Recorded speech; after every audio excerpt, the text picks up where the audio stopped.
किया जो अरशद शरीफ के बाहर जाने के ऊपर मुजाहरा करे और यहाँ पर बनाया गया जिनकी हुकूमत के दौर में अरशद शरीफ साहब के ऊपर एफआईआर दर्ज करवाई गई और उनसे एक सवाल का जवाब करके पूछ सके कि किन लोगों ने अरशद शरीफ साहब के ऊपर यहाँ पर सवाल की।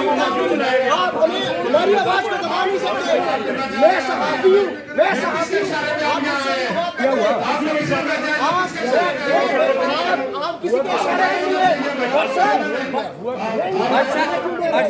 बड़ी सिंपल सी बात है, बड़ी सिंपल सी बात है। यहाँ पर जावेद हफीज साहब की हुकूमत में ये सारा कुछ हुआ।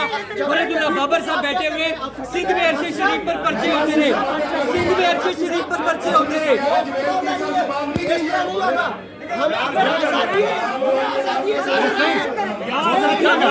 पूरा प्रोग्राम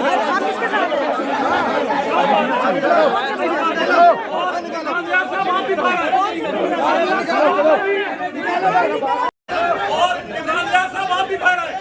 इमरान साहब आपको भी शेर में शिरकत नहीं करनी चाहिए। देखो मेरी बात सुनो, वापस आओ, ये अरशद शरीफ के लिए है यार। इतना कुछ बर्दाश्त किया, ये भी करेंगे, क्या हो गया?